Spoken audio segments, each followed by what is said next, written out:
सभी संगीत रसिकों को, प्रेमियों को मेरा यानी कैलाश उदानी का सप्रेम नमस्कार। मित्रों, पिछले कुछ वर्ष मेरे जीवन में काफ़ी उथल-पुथल भरे रहे। व्यक्तिगत परेशानियों के कारण मैं बहुत परेशान रहा और अभी भी हूँ। शहर के बेहतरीन संगीत आयोजनों में मेरी अनुपस्थिति भी इसी कारण से रही। फिर मेरे कुछ संगीत मित्रों की सलाह पर कि परेशानियाँ तो सबके साथ है और हम सब भी इससे अछूते नहीं हैं। तो आप अपनी संगीत की यात्रा फिर से शुरू कीजिए। आप जो इंटरव्यू करते थे, शहर के गणमान्य जो संगीत के प्रति जिनकी भावना आदर के साथ है, वापस आप शुरू कीजिए। तो दोस्तों, उपरोक्त बातों को स्वीकार करने में भी मुझे 1 वर्ष का समय लगा और मैं अब आपके सामने आपके पसंदीदा प्रोग्राम आज के मेहमान लेकर हाजिर हुआ हूँ, मेरे साथी दिनेश दुग्गड़ जी के साथ। तो मित्रों, इस दूसरे दौर के आज के मेहमान के पहले मेहमान हैं हमारे शहर की शान, जिन्होंने संगीतकार के रूप में देश ही नहीं विदेशों में भी ख्याति अर्जित की है। और इस वक्त इनका इंटरव्यू इसलिए भी किया जा रहा है कि इसी माह यानी 21 जून को वर्ल्ड म्यूज़िक डे भी है, जिसका श्रेय हमारे गुड्डू भैया को जाता है। अब आप समझ गए होंगे, आज के मेहमान हैं राजेश जी मिश्रा यानी सबके गुड्डू भैया। गुड्डू भैया नमस्कार। नमस्कार, आज के नमस्कार। मेहमान में मैं आपका स्वागत करता हूँ। धन्यवाद। पहला सवाल गुड्डू भैया से।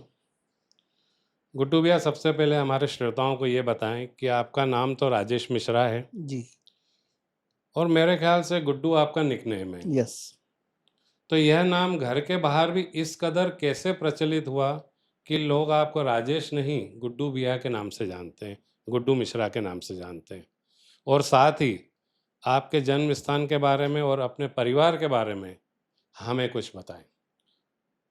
मेरा जन्म इंदौर का ही है और आप निकनेम की बात कर रहे हैं, तो प्यार से जो अगर नाम किसी का रखा जाता है, तो मम्मी-डैडी ही रखते हैं। जी, बिल्कुल। तो ये मेरी मम्मी जी का रखा हुआ नाम है ये। बहुत तो अच्छा। वो गुड्डू के नाम से तो वो गुड्डू के नाम से बाहर भी नाम जो है प्रसिद्ध गुड्डू मिश्रा ही हो गुड्डू गया वो। मिश्रा हो गया, वाह! तो राजेश मिश्रा तो चूँकि मेरा नाम है और गुड्डू के नाम से मुझे सभी जानते हैं और प्यारा नाम जो होता है वो गुड्डू, पप्पू इस टाइप के जो नाम होते हैं, तो प्यार से जो नाम देते हैं तो वही नाम फ़ेमस हो जाता है। तो ये आप जैसे श्रोता, आप जैसे दर्शक जो है, इन्होंने मेरा ये नाम फ़ेमस किया है, तो ये यही बात है। बहुत अच्छे, बहुत अच्छे।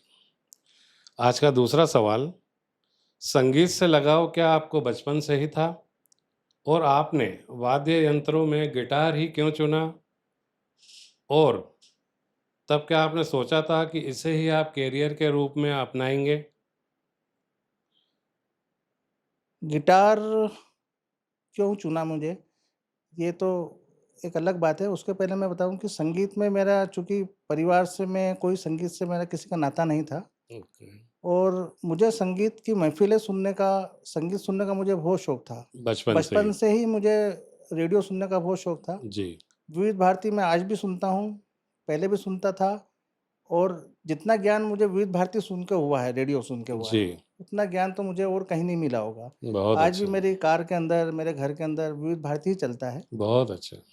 तो बचपन से जब महफ़िलें जब सुनने जाता था, पहले ऑर्केस्ट्रा होते थे, चटर्जी ऑर्केस्ट्रा, शालीमार ऑर्केस्ट्रा, ऐसे बड़े-बड़े ऑर्केस्ट्रा होते थे, उनको मैं सुनने को जाता था। जी, वो सुनते मुझे कुछ ऐसा लगा कि अपने को भी कुछ कलाकार बनना चाहिए। अब कलाकार सिर्फ़ सोचने से तो बना नहीं जाता, बिल्कुल सही। उसके लिए कोई आपका अच्छा गुरु चाहिए। तो मैंने पेपर में ऐड देखा तो एक मिस्टर राजीव राय कलकत्ता से आए थे वो। तो उन्होंने पेपर में ऐड दिया हुआ था तो मैं तो उन ये कब की बात है? कौन से सन की बात है ये अंदाज़?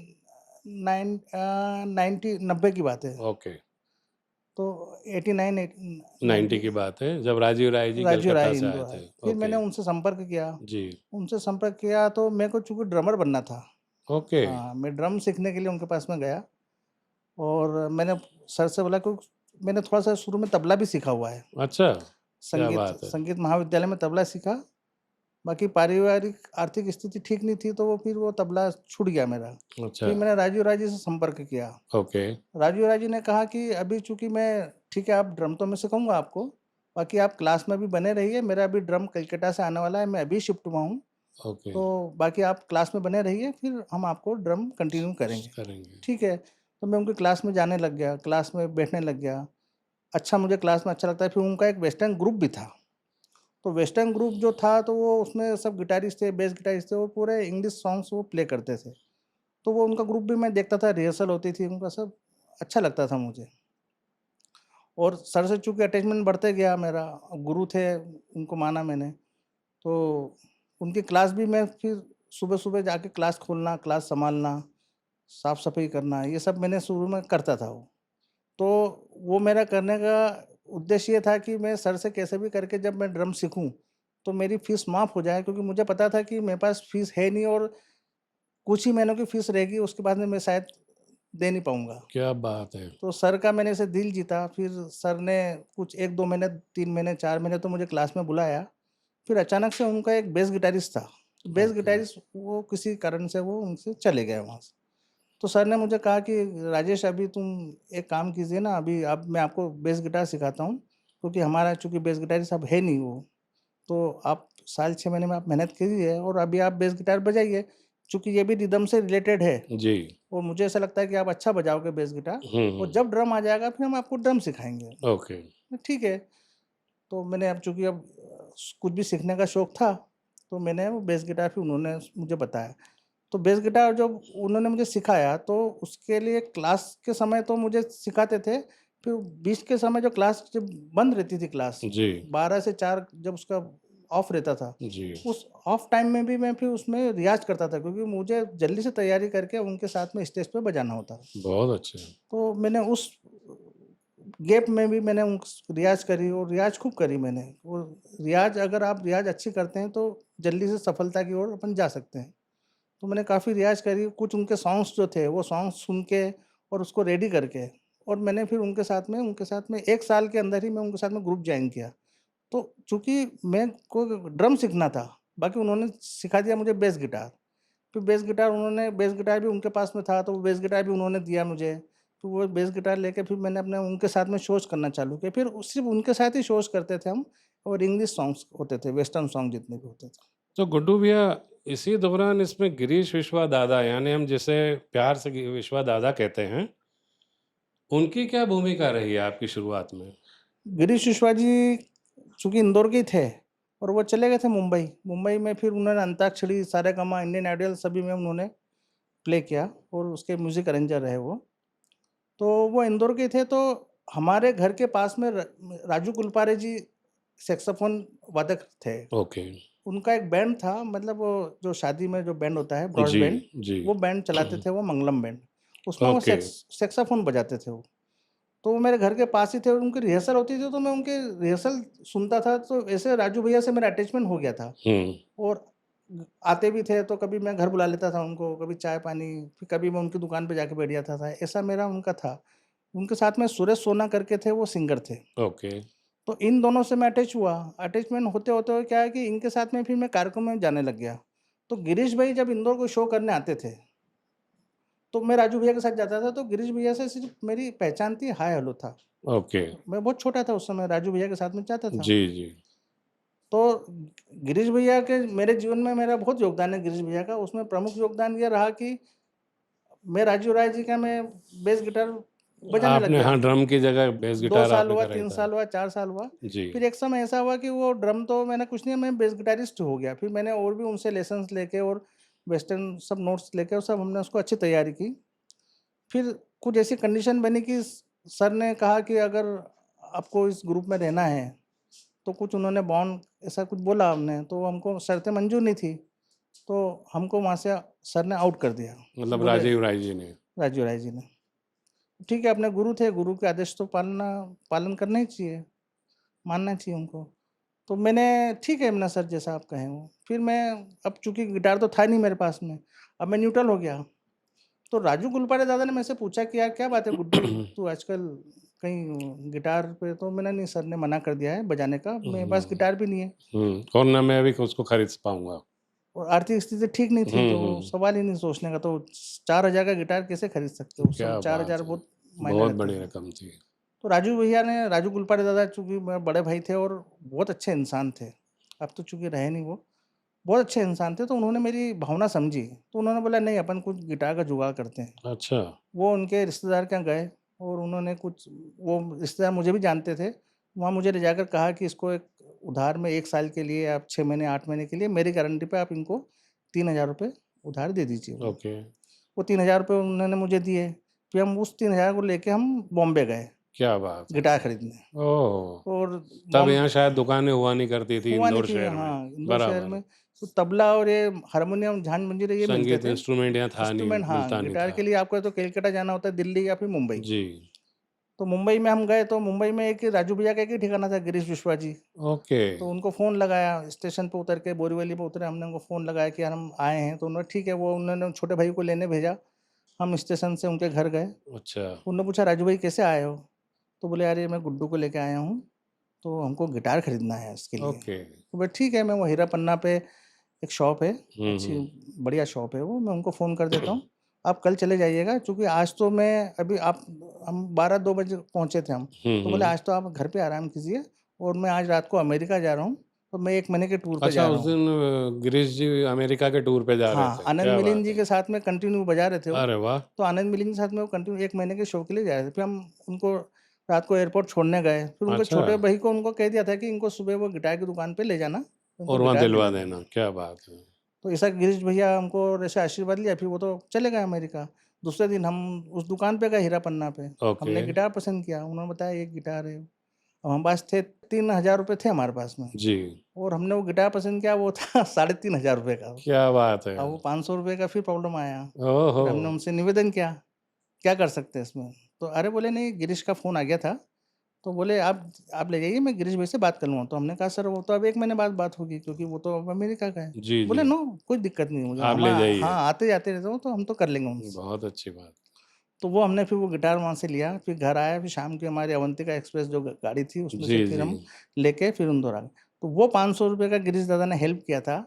फिर मैंने दादा को देने की कोशिश भी करी, तो तो उन्होंने नहीं उन्होंने लिया कभी वो, नहीं ली, नहीं क्या लिया वो। बात है, और क्या इधर बात राजू भैया है। ने 3,000 रुपए का जो मुझे हेल्प करवाया था, जी। फिर यहाँ पे राजू भैया ने शोज़ भी दिलाया मुझे। फिर वो ऐसे जैसे करके वो 3,000 रुपए भी हमने साल 6 महीने में हमको बहुत बढ़िया, क्या बचे। बात तो है। ऐसा कहीं न कहीं इन गुरुओं का जीवन में एक ऐसा एक महत्वरा और गिरीश जी का आपके आशीर्वाद, जीवन में एक गिटार गिरीश के ज कारण भी, हाँ। और उनके प्यार के फिर उसके बाद में तो उन्होंने गिरिजा ने तो मुझे बहुत सारे शोज़ भी, मतलब बड़े-बड़े वहाँ शोज़, फिर रवीन जैन जी के साथ में उन्होंने मुझे जोड़ा, गिरीश दादा ने जो मुझे जोड़ा। अच्छा, हाँ, वो भी सवाल आएगा आगे। तो रवीन जैन के जी, साथ जी। में भी मैंने 10 साल जी, तक काम जी। किया, खूब काम किया फिर तो। बहुत अच्छे, बहुत अच्छे। हमने सुना है गुड्डू भैया कि वाद्य यंत्रों में गिटार के अलावा भी आप कुछ वाद्य प्ले करते हैं, उसके बारे में हमें कुछ बताएँ। मैं रिदमिस्ट ही बनना चाहता था, तो ओके। मैंने तबला भी सीखने गया था, फिर तबला सीख नहीं पाया, थोड़ा बहुत कुछ ताले सीखी मैंने उनकी, जी। और रूपक ताल वगैरह सब ये मुझे थोड़ा-सा उसका नॉलेज है। ड्रम मेरे को सीखना था, वो ड्रम सीख नहीं पाया, बट मेरे पास जब मैं ठीक हुई, तो मैंने इलेक्ट्रिक ड्रम लिया हुआ है, तो ऑक्टोपैड भी मैं बजाता हूँ। तो ऑक्टोपैड भी एक साज़ होता है, जी। ड्रम मतलब ड्रम एक साज़ होता है, एक उसका छोटा रूप इलेक्ट्रिक ड्रम ऑक्टोपैड। होता है, वो जी, जी, ऑक्टोपैड है। जी। तो मैं ऑक्टोपैड भी मैं बजाता हूँ, उसके लिए भी थोड़ी बहुत सर ने सिखाया है। एक हमारे बबलू शर्मा मेरे भाई हैं, अच्छा। बहुत अच्छे ड्रमर हैं वो। उन्होंने मुझे उसका कुछ रूडिमेंट्स वगैरह बताए थे। ओके। वो करके तो मैंने काफ़ी रिकॉर्डिंग्स में ऑक्टोपैड भी बजाया है। जी, छोटे शोज़ जैसे गज़ल होती है, उसमें ऑक्टोपैड भी बजाता हूँ। जी। जहाँ पे गिटार की ज़रूरत नहीं होती, फिर वहाँ मैं ऑक्टोपैड बजाता हूँ। अच्छा, आज भी बजाते हैं? हाँ, बजाता हूँ, अभी अरे भी है वाह! ऑक्टोपैड है बहुत मेरे अच्छे, पास। बहुत अच्छे, बहुत बढ़िया। अगला सवाल है गुड्डू भैया, इतने वर्षों से आप संगीत की दुनिया में हैं, जी। तो क्या आज भी आप रियाज़ करते हैं? और आज के दौर और संगीत के बारे में क्या कहना चाहेंगे आप? कि आज के दौर रियाज़ का संगीत कैसा है या पहला कैसा था? और रियाज़ के बारे में आप बताएँ। रियाज़ तो जीवन भर करना चाहिए, क्योंकि बहुत अच्छी बात। ये रियाज़ नए लोगों के लिए जो ये चीज़ें सीखना हाँ, चाह रहे हैं, लेकिन वो थोड़ी-सा ड्रम या गायकी करके वो मंच पे आना हाँ, चाहते हैं, बहुत जल्दी में। हाँ। नहीं, रियाज़ तो एक गुरु से अटैचमेंट होना होना चाहिए आपका, जी, उससे संपर्क में रहना चाहिए और साथ में रियाज़ भी करते रहना चाहिए। जी। रियाज़ से क्या होता है कि आप हर दिन कुछ नया आपके लिए सीखने के लिए कुछ होता है और जिसने करी रियाज़ जी। उसने ही सफलता पाई है। तो आप रियाज़ करते जाओ, गुरु गुरु से अपन टच में रहो, गुरु के पास में अथाह सागर जैसा ज्ञान रहता है उनके पास। जी। वो ज्ञान उनसे लो और उनको रियाज़ में आप पूर्ण कीजिए। तो मैं रवींद्र जैन जी के साथ में भी था, तो उनसे भी टिप्स लेता था, तो वो यही कहते थे कि जब-जब समय मिले आपको रियाज़ करना। और जैसे आपका नहाने का समय रहता है, आपका सोने का समय होता है, खाने का समय होता है, वैसा एक रियाज़ का समय फिक्स होना चाहिए। करें, जो और ज़रूरी है। मॉर्निंग में उन्होंने कहा कि सुबह-सुबह की रियाज़ जो होती है, जी, सुबह की रियाज़ जो होती है, वो जीवन में बहुत काम आती है वो। ओके। उनका कारण ये बताया कि जब आप सुबह उठते हैं, तो जी, आपका दिमाग बिल्कुल स्थिर रहता है, शांत रहता है, कोई चीज़ दिमाग में रहती नहीं है। जी। और सुबह 4 से 6 के बीच में ऐसा धार्मिक ऐसा कहा जाता है कि 4 से 6 के बीच में देवी-देवता भी जो है वो धरती पे आके और अपना भ्रमण करते हैं, बहुत खासकर अच्छी बात, सरस्वती माँ। बहुत अच्छी बात। तो जहाँ पे रियाज़ होती है तो वो एक झलक सुन के ऐसे जाती है, तो वो जी, एक जी। आशीर्वाद उनका देवी-देवता को भी मिलता है।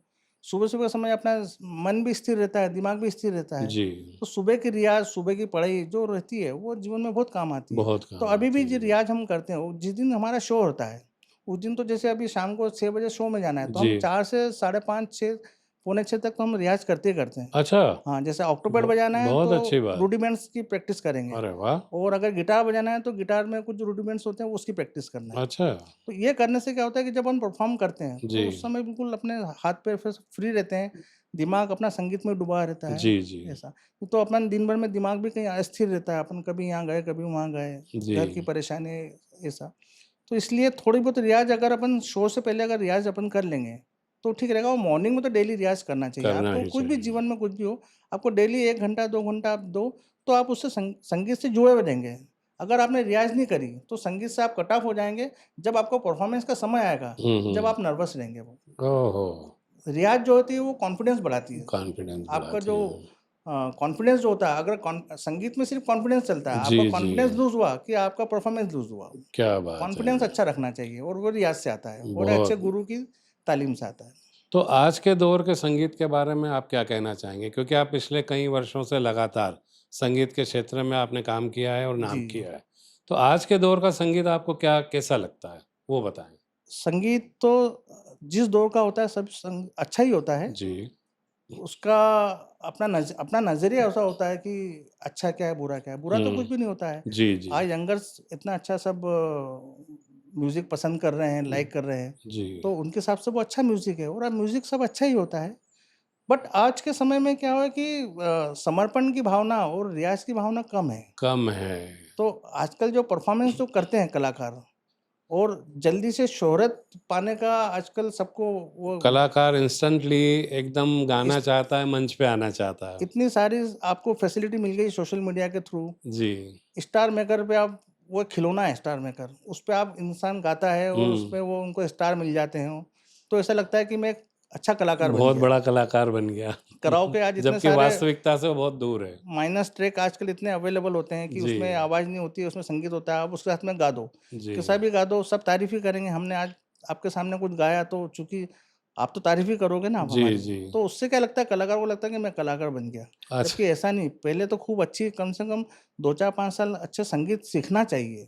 सीखने के बहुत बाद में अच्छी तालीम लेके फिर गुरुजी से आशीर्वाद लेके फिर अच्छा से प्रैक्टिस करके फिर स्टेज पे आना चाहिए। तो आप देखिए कि फिर अपन लंबी रेस के घोड़े बनेंगे। नहीं तो क्या है कि पसंद तो सभी करते हैं, तो पसंद करना थोड़ी होता है वो। आप अपने आप को देखो ना, आप आईने में देखो कि आप कहाँ हो। एग्ज़ैक्टली, तो एग्ज़ैक्टली। संगीत कोई बुरा नहीं होता है, पहले जी, का संगीत भी अच्छा था, आज का संगीत भी अच्छा है। बहुत अच्छा है। संगीत का प्रेज़ेंटेशन, संगीत का जो प्रभावी जो रूप है, उसको आप अच्छे से प्रभावी रूप को अच्छा आप कोई सा भी गाना, पुराना गाना गाएँ चाहे नया गाना गाएँ, जी। आपने रियाज़ करके नहीं गाया, आपको आता ही नहीं है। आपने गाना गाया तो वो स गाना पसंद किसी को नहीं आएगा, जबकि गाना तो अच्छा बना हुआ है। गाना तो ऑलरेडी अच्छा है। यस, यस, बाकी एग्ज़ैक्टली। आप चूँकि अच्छा उसको प्रेज़ेंट नहीं कर पाए, प्रेज़ेंट इसलिए वो नहीं कर बुरा हो गया पाए। गाना वो। तो बात मतलब रियाज़ पे हमेशा आएगी। रियाज़ और एक गुरु से टच में रहना गुरु से चाहिए। टच में रहना चाहिए। ओके। तो गुड्डू भैया से अगला सवाल। गुड्डू भैया, भारत के कई शहरों में आपने संगीत के मंचों को अपने-अपने संगीत से सुशोभित किया है। ये तो हम सब जानते हैं। लेकिन विदेशों में भी संगीत आयोजनों में आपने शिरकत की है और वो किस प्रकार से हुई और कहाँ-कहाँ पर आपने अपनी संगीत की खुशबू फैलाई है? ये हमारे प्यारे श्रोताओं को बताएँ। भारत के अलावा इंडिया में तो मैंने लगभग सभी जगह बड़े शहर जो होते हैं सभी जगह किया है। बहुत अच्छी बात। उसके अलावा इंडिया से बाहर मैंने लंदन, स्कॉटलैंड, कंबोडिया बहुत बढ़िया। ऐसे इन 3-4 देशों में हमने यात्रा की। बहुत कोविड से अच्छी पहले बात। हम यूएस जाने वाले थे, वो जी। कोविड की वजह से हम फिर यूएस नहीं जा पाए। ओके। लंदन में हमने 6 महीने रहे, लंदन में 6 महीने ही हमने प्रस्तुति दी। क्या बात है! सैटरडे संडे हमारे शोज़ होते थे। अरे वाह! बड़े-बड़े स्टारों के साथ में हुए क्या लंदन बात में। है! बहुत अच्छी बात। स्कॉटलैंड में हमारा टिकट शो हुए। वो ओके। काफ़ी बम्पर शो गए, हाउसफुल शो गए वो हमारे। अरे वाह! उसके बाद में फिर लंदन, स्कॉटलैंड जब हम होके आए थे तो लंदन में किसी ऑर्गेनाइज़र ने हमको देखा था तो कंबोडिया में उस ऑर्गेनाइज़र ने कंबोडिया में एक वाटर फेस्टिवल होता है, कंबोडिया देश का। वो जैसे अपने दीपावली पर्व मनाते हैं 3 दिन का वैसे वो वाटर फेस्टिवल मनाते हैं वहाँ पे। ओके, तो नदी किनारे ऐसा बड़ा-सा मैदान होता है, ओके। बड़े से मंच लगता है वहाँ पे। अच्छा, तो हम जिस सन में हम गए थे तो उस समय उन्होंने इंडिया से अपना बैंड बुलाया था, एक अमेरिका का बैंड था, इंडिया का एक बैंड था, फ्रांस का एक बैंड था, और कंबोडिया का एक लोकल एक बैंड था। मतलब अगर कहा देश जाए का तो संगीत की भाषा हर देश में अपनी है। सवाल ही नहीं, संगीत क्या तो बात सभी है! पसंद करते ही हैं वो। क्या बात तो है! उस कंबोडिया देश में हम गए थे तो लंदन में हमको चूँकि हमने किसी ने हमको ग्रुप को देखा था, तो हमको इंदौर में कॉन्टैक्ट करके फिर हमको कंबोडिया देश ने हमको बुलाया था, वहाँ के हम राजकीय मेहमान थे वो। अरे वाह! क्या बात है! और 3 दिन का शो था हमारा वो, और उसको पूरे टेलीकास्ट उसका अमेरिका में टेलीकास्ट हुआ था, उसका फ्रांस में टेलीकास्ट हुआ था और कंबोडिया में टेलीकास्ट हुआ था। बहुत अच्छा। तो वो 4 घंटे का 5 घंटे का 1-1 घंटे सभी को बजाना था। जैसे अमेरिका का बैंड था जो ओके, उन्होंने पहले प्ले किया, ओके। उसके बाद फिर हमारा नंबर आया, फिर हमारे बाद में कंबोडिया का नंबर आया, फिर अच्छा, फ्रांस का नंबर आया। ओके। ऐसे करके पूरा वो शो बना था वो। जी, तो उसको जितने भी दर्शकों ने देखा, जी। तो इंडियंस लोगों ने काफ़ी देखा। तो उन्होंने उनसे अनुरोध किया, रिक्वेस्ट किया कि जो इंडिया का जो बैंड आया है, उसको अगले 2 दिन इनको टाइमिंग इनका बढ़ाइए, ओहो! ताकि इनके इंडियन सॉन्ग्स हम और सुनें। उस अरे समय वो वाह! कजरारे कजरारे तेरे नैना वो बहुत हिट था गाना वो। बहुत अच्छा, वो बहुत हमारा बढ़िया। खूब पॉपुलर हुआ था गाना वहाँ पे। क्या बात है! तो जो हमने फिर तो नेक्स्ट डे फिर हमको हमारा समय सबका समय कम किया और हमारा 1 घंटे समय और बढ़ाया उन्होंने बढ़ाया कि गया। आप इसी तैयारी से उतरिए कि ये तो आपको ज़्यादा गर्व का परफ़ॉर्मेंस विषय है देना ये है। तो हमारे लिए। तो और उसके बाद में फिर हम 3 दिन तो हमारे शो हुए, बाकी 26 दिन 25 दिन हम वहाँ पे खूब घूमे, हमको सब घुमाया। तो ओके, काफ़ी लोगों ने टीवी पे जो देखा था हमको काफ़ी पसंद किया था। तो कजरारे कजरारे के नाम से कजरारे कजरारे ग्रुप ऐसे नाम से हम प्रसिद्ध हो गए थे। क्या बात है! तो ऐसे कंबोडिया में हमने शो किया। बहुत अच्छे, बहुत अच्छे। अगला सवाल गुड्डू भैया, क्या आपने टीवी सीरियल में भी संगीत दिया है और वो आपको किस प्रकार से मिला? टीवी सीरियल मैंने मध्य प्रदेश दूरदर्शन 92 में ओपन हुआ था यहाँ ओके, पे दूरदर्शन। उस समय प्राइवेट चैनल ये जी टीवी और इसका कोई इतना वो नहीं था, सोनी और ये स्टार प्लस तो आए नहीं थे। तो मध्य प्रदेश दूरदर्शन पे एक सीरियल बन रहा था पंच परमेश्वर। ओके, तो उन्होंने मुझसे संपर्क किया, भोपाल से संपर्क किया कि हम ऐसा चाहते हैं कि वो इंदौर आए, मुझसे मिले। ना पंच परमेश्वर का पूरे सब कहानियाँ बताई उन्होंने, अलग-अलग ओके। कहानियाँ ना गोदान है जी, जी। और ऐसी अलग-अलग कहानियाँ तो उनका तो एक तो उनको टाइटल बनवाना था अच्छा, और टाइटल के अलावा फिर उनको उसका बैकग्राउंड म्यूज़िक भी करना था, टोटल बैकग्राउंड स्कोर जो बनाया स्कोर जाता बनाया है। था वो। ओके, तो वो टाइटल उसका टाइटल म्यूज़िक हमने किया था। जी। तो वो पंच परमेश्वर का तो टाइटल म्यूज़िक अच्छा हुआ था। उसी को देख के फिर दिल्ली दूरदर्शन से एक सीरियल आया था। अ, दिल्ली दूरदर्शन से एक चमकते सितारे से चमकते हाँ, सितारे। जी, जी, बराबर। सतरंगी दुनिया है। पहले जी, आया था सतरंगी दुनिया। सतरंगी दुनिया तो जी। सतरंगी दुनिया का उन्होंने मुझसे दिल्ली से संपर्क किया ओके, कि बोले आप ये है हमारा ऐसा और इसमें हमको उस समय कुमार शानू जी हिट हुए थे। अच्छा उस तो वक़्त उसमें की आप बात है बोले ये। कुमार शानू जी से आपको उसको गवाना है। आप उनसे अप्रोच करो। तो मैं ठीक है, अब कुमार शानू से अप्रोच किया तो उस समय एक तो उनका समय की भी प्रॉब्लम था, शोज़ बहुत होते थे और दूसरी बात वो ऐसे दूरदर्शन छोटे-मोटे रिकॉर्डिंग में जाते नहीं थे, उससे फ़िल्म की रिकॉर्डिंग करते थे ओके, और पैसा भी खूब माँगा उन्होंने। अच्छा, तो मैंने उनको बताया कि वो सर उनका एक तो अमाउंट भी बहुत ज़्यादा है और अमाउंट देने के बाद में भी वो श्योर नहीं कि वो कब आपको टाइम दें। ओके, तो बोले क्या हो सकता है फिर वो? तो मैंने ठीक है, जैसे कुमार शानू का जैसा टोन चाहिए आपको, वैसा आपको टोन मिल जाएगा। आप ये समझ लें कुमार शानू जी ने गाया है। क्या तो बोला आप बात ऐसा है! कर दोगे? मैंने हाँ, ठीक है। तो उसको फिर मैंने कंपोज़ किया सतरंगी दुनिया को। फिर इंदौर के एक सिंगर थे सुरेश पवार, वो कुमार शानू को बहुत अच्छा गाते थे, अच्छा, शोज़ में। वो हमारे साथ शोज़ में मिलते रहते थे। मैंने उनको बुलाया। अच्छा, तो पहले बुलाया मैंने सुनील शर्मा जी को, तो सुनील शर्मा जी के पास समय नहीं था। सुनील शर्मा जी भी किशोर कुमार को अच्छा गाते हैं, आप जी, जानते जी, होंगे, बिल्कुल जो फ्लूट भी काफ़ी अच्छा बजाते प्ले हैं। करते हैं। जी, तो उनके पास समय नहीं था तो मैंने सुरेश को बुलाया। ओके, तो मैंने, यार सुरेश भाई ऐसा-ऐसा है तो आप आ जाता हूँ मैं। उनको सुनाया उनको मैंने, ऐसे-ऐसे कंपोज़िशन है और ये आपको गाना ट्रैक हमने बना के रखा हुआ था। जी, उन्होंने गाया, उस गाने के बाद में जब हमने दिल्ली में भेजा, तो उन्होंने विश्वास नहीं किया कि ये कुमार शानू जी ने नहीं गाया। उनको ये लगा कि कुमार शानू जी ने गाया है। बहुत अच्छा। हाँ, और उस चूँकि टाइम वो हमने तो उनको बोला था कि नहीं कुमार शानू जी ने नहीं गाया है, ये सुरेश पंवार, आपका नाम भी सुरेश पंवार ही देना पड़ेगा आपको। ओके, तो फिर वो और एक दिन क्या हुआ कि मैं दिन के समय सीरियल आता था। एक दिन मैं मतलब होने के बाद में मेरे रिकॉर्ड होने के बाद में 5-6 महीने बाद सीरियल टेलीकास्ट हुआ वो। जी। तो मैं एक दिन में कहीं से गुज़र रहा था वो और दूरदर्शन के से टीवी कहीं चल रहा होगा तो वो गाना वो टाइटल म्यूज़िक बजा।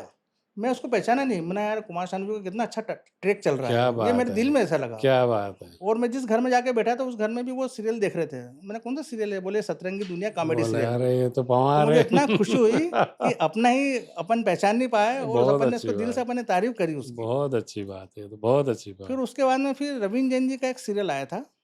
अ, वो जैसे सारेगामा था, उसी में क्लोज़अप परफ़ॉर्मर, पहले द परफ़ॉर्मर था, फिर बाद में क्लोज़अप उनके वो बन गए स्पॉन्सर, ओके, तो द क्लोज़अप परफ़ॉर्मर था। ओके। तो उसमें 26 एपिसोड बने थे वो। अच्छा, तो 26 एपिसोड में मैंने मुंबई जाके और उसमें बेस गिटार बजाया था। सारे एपिसोड में? हाँ, 13 क्या बात एपिसोड के पहले शूटिंग हुई थी, फिर 13 एपिसोड की बाद में शूटिंग हुई थी। है! तो बहुत वो अच्छी दूरदर्शन बात, पे पूरा रिलीज़ हुआ था वो, दिल्ली दूरदर्शन पे।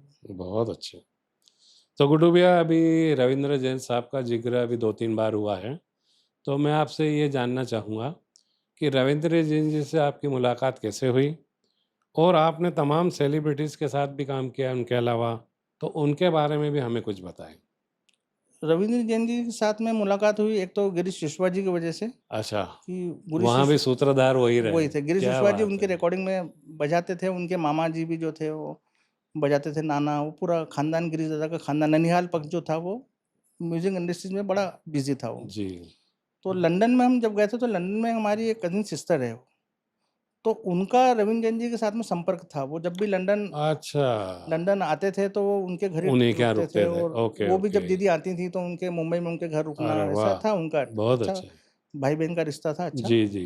तो उन्होंने लंदन से उनको रवीन जैन जी को बोला था कि मेरे एक भाई हैं, छोटे भाई हैं, इंदौर में रहते हैं, तो वो आपसे संपर्क करेंगे, तो आप उनसे मिलना। ठीक है, मैं मुंबई जब गया, उनसे मिला मैं दादू से। जी, फिर ऐसे धीरे-धीरे मेल मुलाकात बढ़ती गई। फिर एक समय ऐसा आया कि मध्य प्रदेश में या आस-पास नागपुर, महाराष्ट्र में जब भी कहीं भी शो होते थे, जी। तो 11 साल तक मतलब आखिरी जब तक वो ऑफ हुए, जब तक 11 साल तक अपना ही बैंड उनके साथ में लगा है। क्या बात है! सैकड़ों क्या शोज़ किए उनके साथ जो में। कि खूब इंटरनेशनल किए वो। रिदम बैंड के नाम से जाना जाता है। हाँ, क्या खूब शोज़ बात किए, है! अपना पूरा बैंड रहता था उनके साथ में और बहुत उनके अच्छे। भजन संध्या भी काफ़ी होती थी और जी, उनके फ़िल्मी शोज़ भी काफ़ी होते थे। तो वो पूरा अपना बैंड रहता वो सिर्फ़ उनके कभी सिंगर्स आ जाते थे या कभी वो अकेले आ जाते थे और उनके सेक्रेटरी के साथ में, बाकी अपना पूरा बैंड, अपने सिंगर्स वो सब फिर हम परफ़ॉर्म करते थे। बहुत अच्छे। तो आप मुझे वो भी बताएँ कि जो आपके साथ सेलिब्रिटीज़ आपके साथ रहे, आपने उनके साथ काफ़ी काम किया, उनके बारे में कुछ बताएँ? कि उनका कई बार सुना जाता है कि सेलिब्रिटीज़ बहुत मूडी होते हैं। इनका व्यवहार आप लोगों को कैसा लगा और किस तरीके की बातें उनसे हुई? सेलिब्रिटी मूडी तो होते हैं क्योंकि इतने बड़े ओहदे पे वो जब पहुँच चुके होते हैं, जी, तो थोड़ा-सा तो उनको गुरूर, थोड़ा-सा घमंड तो रहता है। क्या बात है! बाकी हर किसी में नहीं रहता। हर किसी में नहीं रहता, यस। हाँ, कुछ एकाध कलाकार हैं इनके बारे में बोल सकता हूँ, बाकी बोलना नहीं चाहिए, वो उनका हक भी है। गुरूर ओके। करना उनका हक भी है क्योंकि वो उस ऊँचाइयों पे हैं, जहाँ से पूरा विश्व उनको सुन रहा है। जी, बिल्कुल। बाकी अधिकतर सब कलाकार जो होते हैं, जैसे कविता कृष्णमूर्ति जी बहुत अच्छी इंसान है। बहुत साधना अच्छे, सरगम जी बहुत अच्छी इंसान है। क्या साधना सरगम बात जी तो है! भोपाल में हम शोज़ कर रहे थे, अपने इनके मुख्यमंत्री जी का शो था वो। जी, तो उसमें हम जब रिहर्सल पे हम थे, तो साधना सरगम जी जैसा हम डायरेक्शन दे रहे थे, साधना सरगम जी वो मान रही थी, क्या कि बात ऐसा है! गाना है, वैसा गाना। फिर साधना सरगम जी ने बात बोली, बोले गुड्डू तुम तो ऐसे मतलब वो कलाकार हो कि मतलब मुंबई में आपको होना चाहिए बहुत अच्छे, और आपको पूरा संगीत का हर गाने का, कहाँ कोरस है, कहाँ म्यूज़िक पार्ट है, वो सब आपको है। तो बहुत आप अच्छी परफेक्ट बात। अरेंजर हो। ये क्या साधना बात है! सरगम जी ने कहा था। क्या तो बात ऐसे है! सब हैं, डाउन टू अर्थ है। कुमार शानू जी भी बहुत अच्छे इंसान हैं। फिर अपने नदीम श्रवण जी, बप्पी लहरी जी बहुत अच्छे इंसान बहुत, थे। बहुत बहुत अच्छे। बढ़िया, आप जी, बप्पी जी, लहरी जी जी। से आप भी मैं तो मिले उनसे हुए मिल हैं। चुका हूँ। जी, उनके जी। भी शोज़ आप काफ़ी जी, किए उनका हैं। आशीर्वाद मिला मुझे। फिर लक्ष्मीकांत प्यारेलाल जी में प्यारेलाल जी बहुत अच्छे इंसान हैं। बहुत, बहुत। लक्ष्मीकांत जी से तो हम ज़्यादा मुलाकात हुई नहीं। जी, जी। प्यारेलाल जी के साथ में काफ़ी रहे हम। बहुत अच्छे इंसान हैं। रवीन जैन जी बहुत अच्छे इंसान थे। क्या बात है! तो सब जितने भी इंसान होते हैं, बहुत अच्छे होते हैं। सबको ऐसा लगता है कि एटीट्यूड वाले हैं, चूँकि उनकी भी हाँ, एक सीमाएँ जनरली रहती ये हैं। माना जाता उनकी है। भी एक सीमाएँ रहती हैं। जी, जी, उनकी भी जी। उनके बॉर्डर होती है, उसके पार वो नहीं जा सकते जी, हैं कि हर बिल्कुल। किसी के साथ में ही हो। तो ऐसा उनको ऐसा लगता है कि ये घमंडी, बाकी कोई ऐसा घमंड नहीं रहता है उनका। और जिनको रहता है घमंड, तो उनका हक है घमंड करने का, क्या क्योंकि वो बात उन्होंने है! इतनी इतनी शोहरत जो पाई है, उतनी मेहनत करके जो शोहरत पाई है, तो उसका थोड़ा-सा घमंड उनको होना चाहिए, और जी, रहता है उनको घमंड। क्या बात है! अच्छा गुड्डू भैया, अभी पिछले दिनों मतलब करीब डेढ़ 2 साल पहले शाहिद रफ़ी साहब इंदौर आए थे, जी, जी। तो उन्होंने एक बहुत अच्छी बात कही थी कि साजिंदों की क्या अहमियत होती है, मोहम्मद रफ़ी साहब ये बखूबी जानते थे और ये बात उनके पुत्र ने यहाँ कही, जी, जो कुछ समय पूर्व इंदौर आए थे। तो आप हमें ये बताएँ कि मंच पर आप हमेशा गायक के पीछे होते हैं, जी। तो क्या आपको भी कभी ऐसा विचार आता है कि हम भी कभी आगे आएँ? इसके बारे में मैं आपसे कुछ जानना चाहता हूँ। नहीं, हम जहाँ हैं वहाँ वहाँ वो जगह हमारी है, और जी, वही जगह अच्छी है हमारी। जी, जी। अब हम चूँकि गायक के पीछे तो रहेंगे ही, क्योंकि फ्रंट में गायक ही होता है। जी, जी। बाकी जब ऐसे जनरली सब रहते हो, गायक जो हमको मान-सम्मान देता है, वो जी, बहुत मान-सम्मान हमको मिलता है वो। जी, तो किसी के पीछे रहने से कोई छोटे या बड़े तो नहीं हो जाते हैं वो। जी। और ये शाहिद रफ़ी जी ने ही हमको ये बात बताई थी, जी, जी, जो मैंने भी सुनी थी। आनंद मोहन माथुर में शो था हमारा। जी, तो शाहिद रफ़ी जी ने श्रोताओं को ये बात बोली थी कि आज जो भी कुछ अच्छा परफ़ॉर्मेंस मुझे आपको लग रहा है मेरा, वो वो सब सिर्फ़ ये जो 11 साजिंदों का। साजिंदे जो बैठे हुए हैं पीछे, इनके कारण। क्या क्योंकि बात हम तो एक है! मूर्ति है, हमारा जो श्रृंगार है, ये 11 इ मिलके करते हैं। क्या ये बात, हमारा क्या काजल बात! लगाएँगे, ये टीका लगाएँगे, तो हमारी मूर्ति खूबसूरत बनेगी। और वैसे ही बहुत रफ़ी अच्छे साहब गुड्डू भी भैया। कहते थे, रफ़ी साहब जी, बहुत जी। अच्छे इंसान थे, बहुत, बहुत अच्छे बहुत, इंसान। बहुत अच्छी मतलब वाक़ई। वो तो कलाकारों के लिए क्या थे वो, मतलब सही, साजिंदों के लिए सही। तो हमेशा बहुत अच्छा सोचते थे वो। कभी हर किसी के सहयोग के लिए सबको सहयोग कर देते थे। तो रफ़ी साहब ने कहा था कि जो हम गायक हैं, वो हमारी रीढ़ की हड्डी है। ये पीछे जो साजिंदे बैठे हैं, ये हमारी रीढ़ की हड्डी है। ये हमारी बैकबोन है। अगर ये सब कुछ ठीक-ठाक है, तो हम सब कुछ बढ़िया रहेंगे। बहुत अगर अच्छे। इनसे कुछ गड़बड़ हुई, तो फिर समझो हमारा परफ़ॉर्मेंस भी गड़बड़ होगा। क्या बात तो है! साजिंदे तो जो होते हैं, साजिंदे का अपना एक महत्व है।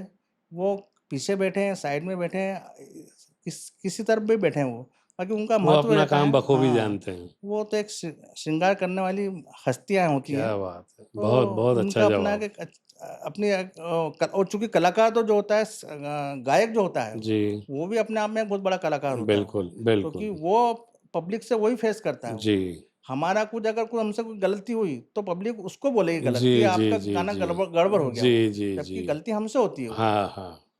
तो इसलिए कि वो महान, वो सबसे ज़्यादा फेस वो करता है। हम तो चलो बैक साइड होते हैं, हम जी। इतना फेस नहीं करते, बाकी पब्लिक को, जो श्रोता को फेस जो करना होता है, वो गायक को होता है। इसलिए गायक जो होता है, वो बहुत महान होता है वो। जी, जी। वो हमारी नैया जो है, वो गायक के हाथ में ही होती है। क्या बात है! क्योंकि हम भी पतवार लेके हम भी उसी के हैं, साथ चलते बाकी हैं। दिशा-निर्देशन जो है वो गायक ही सब देता गायक है वो। क्या बात है! तो क्या गायक का भी एक अपना महत्व है। वाह गुड्डू भैया! गुड्डू भैया अगला सवाल आपसे है कि आपकी म्यूज़िकल जर्नी का वो कौन-सा गीत है या कौन-सी कंपोज़िशन है, जो आपके दिल के बेहद करीब है और उसके पीछे की क्या कहानी है? कंपोज़िशन तो ऐसा, हम चूँकि संगीतकार हैं, हम म्यूज़िशियन हैं, तो कोई सा भी एक गाना तो हम बोल नहीं सकते कि ये गाना, फिर भी, जो मन को शांति दे, क्या बात है! वही क्या गाना बात वो होता है। वो भले चाहे लता जी का हो, आशा जी का हो। है! रफ़ी साहब हो, मुकेश र दा हों। आप वो कभी भी, आप कुछ मन आपका बेचैन हो कुछ, आप मदन मोहन जी की कंपोज़िशन और लता जी की कंपोज़िशन, मतलब लता जी की वो, आहाहाहा! आप सुन लो उसको आप। क्या बात है! आपका पूरा स्ट्रेस जितना भी है, जितना भी टेंशन्स है, वो सब खत्म हो जाएँगे। आह! आप मुकेश जी के गाने सुनो, रफ़ी साहब के गाने सुन लो। फिर आज के युवा जो अरिजीत सिंह जी भी इतना अच्छा गाते हैं, अरिजीत सिंह जी को सुन लो आप। तो गाने को ऐसा पर्टिकुलर एक गाना तो बोल नहीं सकते हैं कि ये जी, गाना जी। तो गाने तो जो लगभग-लगभग सभी जो अच्छे बने हुए हैं, वो सब हमारे दिल के करीब हैं। रवींद्र जैन जी की बहुत अच्छी-अच्छी बहुत कंपोज़िशन, अच्छी विवाह कंपोज़िशन है। फ़िल्म के सब जी, गाने आप जी, सुन लो, जी। कितने अच्छे हैं। मुझे हक है, जी, उदित नारायण बिल्कुल, जी ने जो गाए गाने बिल्कुल। वो। विवाह के समय भी जब मैं पूरे विवाह के पूरे गाने की रिकॉर्डिंग मेरे सामने हुई, उस आहा! समय भी रवींद्र जैन जी मुझे बोले थे कि तू गिटार लेके नहीं आया? मैंने नहीं लेके आया था तू वो। तो बोले बगैर ओह! हथियार से मैदान में कैसे आता है तू? क्या ये बात बात है! बोली थी वो। क्या चूँकि बात गिटार है! होता है मेरे पास उस समय, तो तो मेरे को शायद आप भी विवाह उनमें फ़िल्म में मुझे शामिल बना। होते। हाँ। क्या बात है! क्या और बड़ा खूबसूरत जवाब दिया आपने गुड्डू भैया ये। अच्छा मंच की प्रस्तुति और स्टूडियो रिकॉर्डिंग में कौन-सी जगह पर असली म्यूज़िशियन की पहचान होती है? मंच की प्रस्तुति। क्या बात है! वो कैसे? हाँ। उस क्योंकि वो लाइव परफॉर्मेंस है। लाइव परफॉर्मेंस है और आपको एक 2 घंटे, ढाई घंटे का एक टाइम दिया जाता है आपको। जी, उसमें ही आपको 23-24 जो 25 जो सॉन्ग्स हैं, जी। उसको आपको प्ले करना है उसको और उसमें कोई रीटेक नहीं होता है। अब रिकॉर्डिंग के समय अपन तो काफ़ी रीटेक होते हैं वो। जी। मतलब हमने काफ़ी रिकॉर्डिंग्स भी काफ़ी करी की हमने। काफ़ी जितने भी फ़ेमस जो भजन हैं उसमें, हुँ, उसमें हुँ। हमने सब में गिटार हमने बजाया हुआ है। तो उस समय तो रीटेक कर सकते हैं कि आपसे कोई गलती हो गई तो भैया रुकवा दो, अब यहाँ से शामिल होना है, यहाँ से इन होना है अपने को। हुँ, हुँ। तो वो इतनी कठिन होती है। बाकी लाइव शो जो होते हैं, वो अपने आप में बड़े थोड़े-से कठिन होते हैं वो। क्योंकि वो और मतलब 1000 पब्लिक से तो 25-25, 50-50 हज़ार पब्लिक को हमने फेस किया हुआ है। तो उनको खुश करना, अगर आपने उनको खुश नहीं किया, आपसे कोई गलती हो गई है, तो आपकी उसी समय वो हुटिंग भी होती है आपको। क्या वो हुटिंग बात भी है! आपको फेस करना है आपको। ओहो! तो ऐसा कभी हुआ आपके साथ? नहीं, ऐसा तो हुटिंग तो हमारी कब हुई जब कभी लाइट चली जाती है या कार्यक्रम में लेट शुरुआत होती लेकिन उसमें है। हमारी कोई ख़ामी नहीं हमारी है। कोई ऐसा नहीं है। बाकी ऐसे ईश्वर की कृपा है, गुरुजी का आशीर्वाद है बहुत कि ऐसी अच्छा। कोई कभी भगवान ने कभी ऐसा दिन नहीं ऐसी दिखाया है स्थिति में नहीं आया कि कोई पर। हमको कोई किसने हुट किया अरे या वाह! हमारे कलाकार, हमारे सिंगर फेल हुए हों तो उनको कोई हुट किया है। क्या तो बात ऐसा है! कभी हुआ नहीं है। वो सब श्रोता जो होते हैं, श्रोता अपने आप में एक बहुत बड़े इंसान होते हैं वो। छोटी-मोटी गलतियाँ तो वो इग्नोर कर देते हैं वो। Yes, yes. क्योंकि वो श्रोता वही सुनने आते हैं जो दिल से अटैच होते हैं अपने वो। बहुत तो अच्छा, छोटी-मोटी गलतियाँ तो वो इग्नोर कर देते हैं वो। तो बहुत इसलिए अच्छा। वो क्योंकि वो भी मेरे ख़्याल से हाँ, समझते हैं कि लाइव परफ़ॉर्मेंस चल हाँ। रहा है। हूट होने के चांस आपके सिर्फ़ कॉलेज में होते हैं कि आप कॉलेज में ओके, हाँ, ओके। क्योंकि वहाँ के जो बच्चे होते हैं वो बिल्कुल वो हुँ। तो बाकी भगवान की कृपा रही कि कब इतने सारे कॉलेजेस में हमने शोज़ किए भाई कहीं नहीं ऐसा नहीं, सबका दिल जीता। प्रेस्टीज कॉलेज में, गुजराती कॉलेज में, क्रिश्चियन कॉलेज खतरनाक कॉलेज हुआ करता था एक जी, समय जी, में। बिल्कुल। बाकी भगवान की कृपा रही कभी कुछ ऐसा नहीं हुआ। क्या बात! बहुत अच्छी। तो गुड्डू भैया, हम सवालों के अंतिम दौर में हम पहुँच रहे हैं।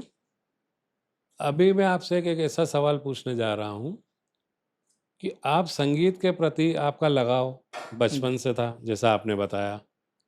संगीत के प्रोग्रामों में अक्सर आप व्यस्त रहते हैं। कई बार आपको शहर के बाहर जाना पड़ता है। तो इसमें आपकी धर्मपत्नी की क्या भूमिका होती है? उनको क्या फ़ील आता है कि आप उनको समय दे पाते हैं प्रॉपर या नहीं? उसके बारे में मैं आपसे विशेष रूप से जानना चाहूँगा। शुरू में तो ऐसा उसको लगा था कि अक्सर हमारी जो रातें होती, वो लेट ही होती थी। मतलब जी, अगर जी, शो हुआ क्योंकि तो आप लोगों का प्रोग्राम तो जनरली 2 11-12 बजे 1 तो हो ही हाँ, जाता 2 है। बजे, ढाई बजे। जी, जी। बाकी फिर कुछ अच्छे शोज़ में मैं उसको लेके भी गया, जैसे रवीना बहुत टैगोर अच्छ में शो था, वो उसमें बहुत लेके आया। अच्छे। रवींद्र जैन जी के शो थे। ओह! उसको लगा कि कुछ अच्छा कार्य करते हैं हम, तो बहुत उसने धीरे से अच्छे। एडजस्टमेंट बैठाना चालू किया वो। क्या बात है! तो अब तो ऐसा है कि भगवान की कृपा रही कि कभी उसने घरवाली की तरफ से, हमारी पत्नी की तरफ से कभी कुछ मुश्किलें नहीं आई बहुत अच्छे। और बल्कि वो तो और सहयोग करती है। बहुत जैसे अब अपने ड्रेसअप तैयार करना, गिटार को ठीक-ठाक रखना अरे वाह! और ये तो वो सब पत्नी ही करती है। फिर उसके बाद में बच्चे भी हुए, तो बच्चों को भी फिर मैं 6 महीने मेरी शादी होते से ही मैं लंदन चले गया था। क्या बात है! 6 महीने मत समझो कि वो कैसी कंडीशन हो गई, इतना रोई फ़ोन पे वो। बताइए, वही, वही। बाकी फिर जब वहाँ से आया तो उसको ऐसा लगा ना कि हाँ, हाँ। जो मेरे मिस्टर हैं वो इतना अच्छा काम करके आए बहुत हैं। अच्छे, तो उसके बाद में फिर उसका सहयोग ही रहा, आज भी बहुत पूरा सहयोग रहता है। बहुत अभी अच्छी बात। हम 7-7 दिन के लिए टूर पे जब जाते हैं, पूरा सहयोग रहता है। मोबाइल से टच में रहते हैं, आजकल तो सब वीडियो कॉल कर लीजिए, तो ऐसा कुछ नहीं। बाकी सहयोग रहा उसका और फिर वो भी थोड़ी बहुत संगीत की शौकीन है वो, अच्छा, तो संगीत ये सुनना बड़ा अच्छा अच्छी लगता है बात है, ये उसको। तो फिर बहुत अच्छी बात है। उसका जो पारिवारिक पृष्ठभूमि थी वो भी उनके जो ननिहाल पक्ष में थे उनके, वो सब भजन गाते थे। अच्छा, ब्राह्मण परिवार थे बहुत अच्छी। तो उसको भी कुछ-कुछ शौक है। बहुत बाकी कलाकार नहीं है वो, ओके, तो बाकी सहयोग पूरा है उसका। गुड्डू भैया हमने देखा भी है और सुना भी है कि आप अपने सुपुत्र को भी इसी विधा में ला रहे हैं और वो क्या प्ले करते हैं, क्या बजा रहे हैं अभी? ये अभी तो बताएँ। सीख रहे हैं दोनों, मेरे 2 लड़के हैं। ओके, एक अभी 10th में है। दोनों के नाम बताएँ पहले तो। जो छोटा है 10th में, उसका नाम ऋशांत मिश्रा है ओके, और जो बड़ा है वो कॉलेज में है, वो उसका रिदम मिश्रा है। क्या बात है, रिदम बहुत हाँ, अच्छे। तो वो रिदम जो है वो ड्रम का कोर्स कर रहा है, उसको ट्रिनिटी का कोर्स करा रहे हैं जी, और जो छोटा बेटा है वो उसको पियानो का कोर्स करा रहा हूँ मैं। बहुत अच्छे। बड़ा टफ कोर्स होता है और काफ़ी महँगा होता है वो कोर्स वो। ओके, तो उसके गुरुजी मतलब उनके जो टीचर भी होते हैं वो मुश्किल से मिलते हैं वो। अच्छा, तो आजकल तो चूँकि अब इंदौर में अवेलेबल हैं, 2 जी, टीचर हैं जी। इंदौर में, मृणाल जी व्यास अच्छा, और चेतन घोड़ेश्वर जी, ये ओके, 2 हैं। ओके, तो वो उनसे दोनों से मैं पियानो का उसका कोर्स करा रहा हूँ छोटे बेटे को। ओके। ट्रिनिटी का कोर्स होता है लंदन का, वो एक 5-6 साल का कोर्स होता है वो। अच्छा, प्लस साथ में क्लासिकल का भी उनको कोर्स करा रहा हूँ मैं, अरे वाह! क्लासिकल बहुत हारमोनियम खूब, का।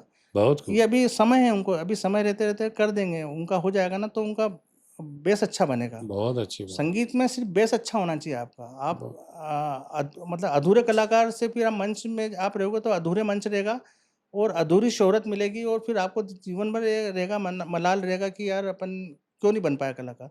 उसका ये है कि पहले अच्छे से आप उसके नॉलेज ले लीजिए उसको, अच्छे गुरु से।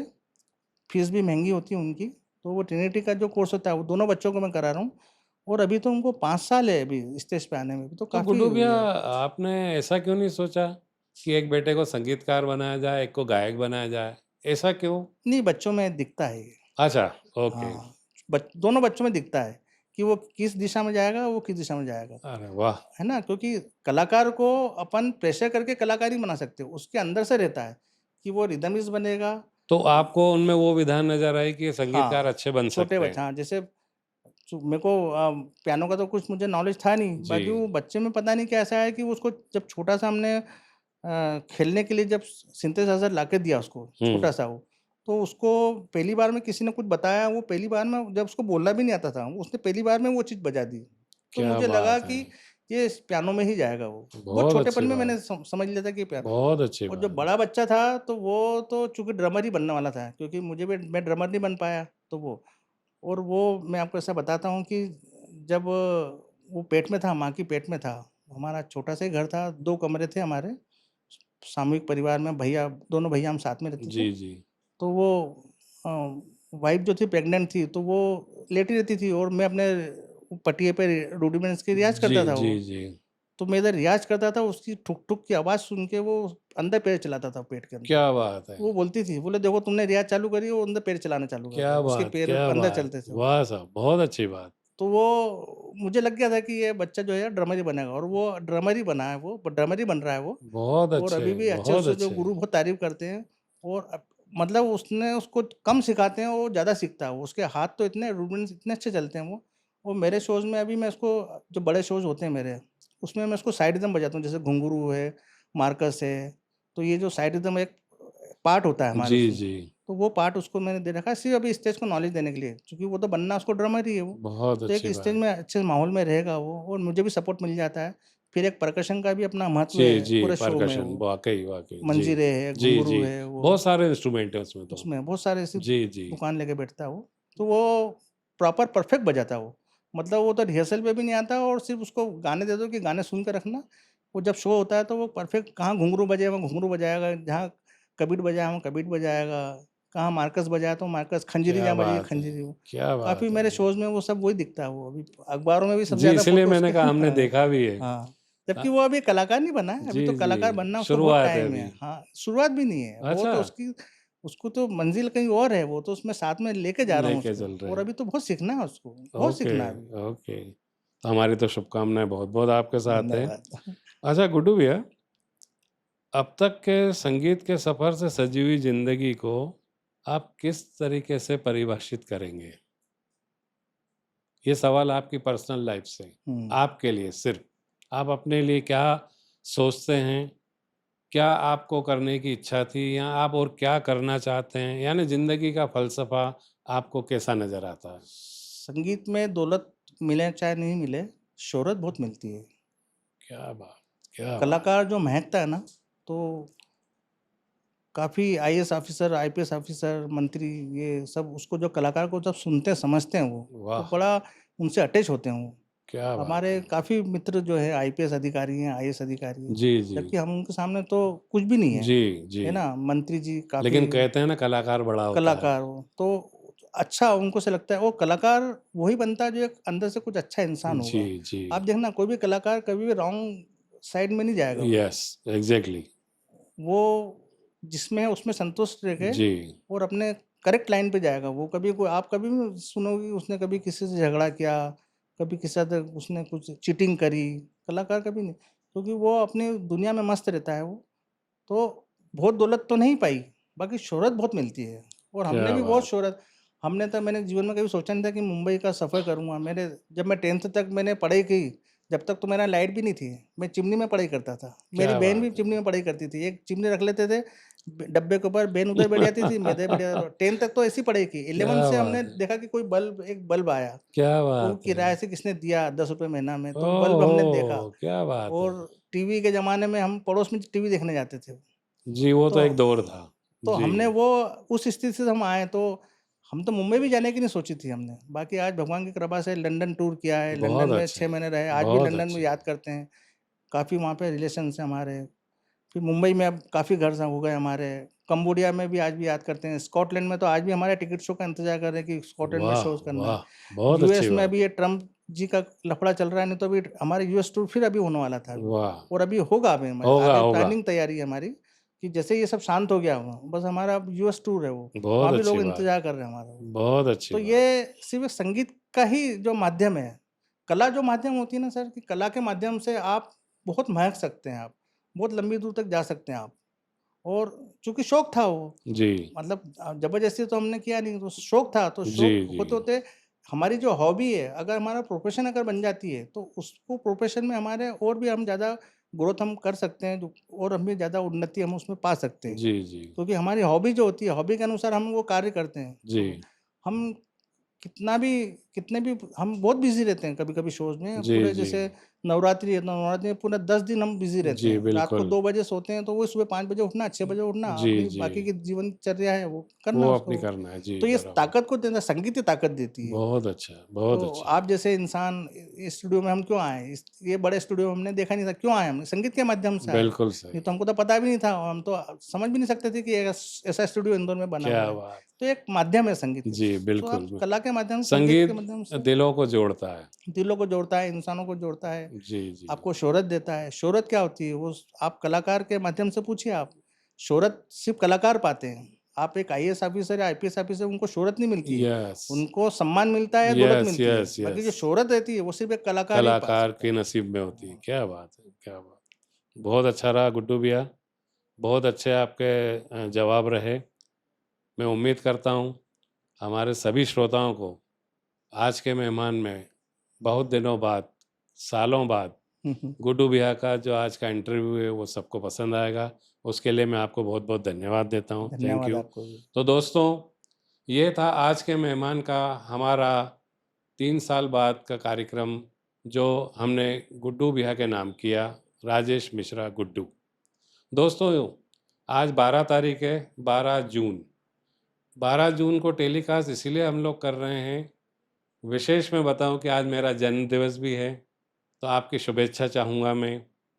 दूसरा, इंदौर शहर के सारे ग्रुप, समस्त व्हाट्सएप ग्रुप, उनका भी मैं शुक्रिया अदा करता हूँ। आज के जो मेरे टेक्निकल एडवाइज़र रहे विशेष, संदीप कनौजिया जी, मैं उनका भी शुक्रगुज़ार हूँ। साथ ही मेरे बेटे यशराज जी उधानी, उनका भी मैं शुक्रगुज़ार हूँ। और साथ ही हमारे स्टूडियो, हमारे यश चौहान जी का भी मैं बहुत-बहुत शुक्रगुज़ार हूँ। Thank you.